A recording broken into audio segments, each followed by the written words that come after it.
Hello guys, welcome back to my channel. মেলায় গেছিলাম কিছুদিন আগে। তো মেলাতে গিয়ে কী মজা করলাম, কী খেলাম, সেগুলো সবটাই শেয়ার করলাম এই ভিডিওর মাধ্যমে। আর পুরো ভিডিওটা দেখো স্কিপ না করে, তাহলে তোমরা অবশ্যই বুঝতে পারবে কী করলাম না করলাম। তো চলো তোমরা দেখতে থাকো। তো ফার্স্টে তো আমরা চলে এসেছি বাইকে করে, আমরা ফুল ফ্যামিলি চলে এসেছি। তারপরে মেলার মধ্যে ঢুকে দেখি অসংখ্য কালেকশান দুলের, এত ভালো লাগে। আর মেয়েদের তো জানোই, দুল ছাড়া তো মানে চলে না, বলতে গেলে মেলায় গেলে দুল কিনতেই হবে, এরকম একটা ব্যাপার। তারপরে একটু আমরা পেট ভোজন করে নিলাম। আর এটা হলো ঠাকুরনগরের ঠাকুর বাড়ি। তো এখানে দেখো কী সুন্দর লাইটিং দিয়ে সাজিয়েছিল। তারপরে আমরা এগ রোল খেয়ে নিলাম, আর এটা ডবল এগের রোল ছিল। আর এখানে দেখো আমার দাদারা উঠেছিল, টোরা টোরা বলে। তো এখানে উঠে দেখো, ওই দেখো হাত নাড়াচ্ছে, যাই হোক। আর এটাতে তো মানে আমি কোনোভাবেই উঠতে রাজি না, বিকজ আমি একবার উঠে যা ভয় পেয়েছি জীবনে, ব্যাস আমি আর জীবনে উঠবো না, এরকম একটা ভেবে নিয়েছি। আমি অনলি ডিস্কোতে উঠি, ওটাতেই আমার বেশি ভালো লাগে। আর এই সব ভয়ানক কিছু আমি মানে উঠতে চাই না, যেইভাবে ঘোরে, বাপ রে বাপ। আর নাগরদোলাতে তো জীবনেও উঠিনি, আমি কোনোভাবে উঠতে পারবো না। আমি একটা মানে মাঝারি নাগরদোলায় একবারে উঠেছিলাম, উঠে আমার এত পরিমাণে প্রবলেম হয়েছে, তারপরে নিয়েছি। মানে এইসবে উঠে তো শরীরে ক্ষতি করে লাভ নেই। এবার যাদের অভ্যাস তারা তো পারবে, আমরা তো পারবো না, ওই কারণে আমরা উঠি না। যাই হোক, অনেক কিছুই বলে ফেললাম। আর এই দিকে দেখো আমরা উঠে পড়েছি ডিস্কোতে, তাও ওঠার পরেও ভয় লাগছে। কিন্তু বিশ্বাস করো, এত আস্তে ঘুরিয়েছে, মানে আমি ভাবছিলাম এত আস্তে কী করে ঘোরায়। যাই হোক, ওরা খুব আস্তে ঘুরিয়েছিল, অতটা জোরে ঘোরায়নি, রিস্ক কম ছিল, হয়তো কোনো কারণবশতই আস্তে চালিয়েছিল ডিস্কো। আর ভীষণ মজা হয়েছিল। তারপরে দেখো এখানে দেখো আমার তো এখন দেখে মজা, সবগুলো কিনে নিয়ে চলে আসি। তারপরে এখানে বেলুন ফাটানো, আমরা সবাই ফুল ফ্যামিলি মিলে বেলুন ফাটিয়েছিলাম, আমিও নিয়েছিলাম দুটো, কিছু পেয়েছিলাম আমি এরকম। তা সেটার ভিডিও আমি করতে বলেছিলাম কাউকে, আমার মনে হয় দাদাকে বলেছিলাম, কিন্তু ও মনে সম্ভবত মানে ভিডিওটা অন করতেই ভুলে গেছে। আর আমার ভিডিও আমি পাইনি, আর সবার ভিডিও আমি করে দিয়েছিলাম।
হয়েছে মেরে যাও ভাই। হ্যাঁ, একটা চোখ বন্ধ করে মেরে দেখো। এই তো পেটে গেল, এইবার ফাটবেই ফাটবে। 1 2 3 ঠিক আছে, এখনো দুটো আছে। বালতিগুলো কিছু পাবো, কোনটাই ভালো লাগে? সবাই মিলে বালতি তোলার চেষ্টা করলে ভালো হতো। ঠিক আছে, অসুবিধা নেই, বন্ধুকে নেওয়াল দেখা।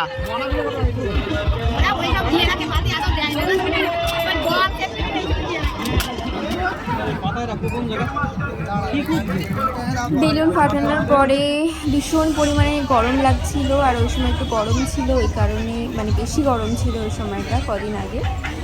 তো একটু আইসক্রিম খেয়ে নিলাম। আইসক্রিম খেয়ে এবার বাড়ির পথে রওনা দিচ্ছে। আর সেরকম কিছু খাইনি, অনলি ফুচকা, এগরোল আর আইসক্রিম, এইগুলোই। আর এই যাওয়ার সময় কী পরিমাণে ভয়ানক রাস্তা ছিল, তোমরা জাস্ট দেখো। কি মানে কি বলবো, কি কুয়াশা, মানে গরমকালেও যে কুয়াশা হয় সেটা কি ভাবা যায়? আমি তো জানি না। যাই হোক, এরকম কুয়াশার মধ্যে দিয়ে আমরা রাতে গেলাম, আর অনেকটাই রাত হয়ে গেছিলো, প্রায় 11টা বেজে দেখো কি গেছিলো। কুয়াশা, আর আমরা এটা ভয়তে কি? ভয়তে এটা যাচ্ছিলাম, কি? এত কুয়াশা। Oh my দেখো God! তোমরা, দেখো আমরা কি করছিলাম। মানে গরমকালে এরম কুয়াশা ভাবা যায়? যেই রাস্তা চলে আসছে, মানুষজন চলে আসছে, সেই কুয়াশা বন্ধ। আবার যেই বাগান ঘাট, সেখানে গিয়ে কুয়াশা ভর্তি। হঠাৎ মানে কি কেমন কেন অলৌকিক ঘটনা। আর বাড়িতে কন্টিনিউ করা হয়নি। তো হ্যাঁ, আজকের সেই। জন্য এইটুকুই। বাই গাইস, তোমরা ভালো থেকো।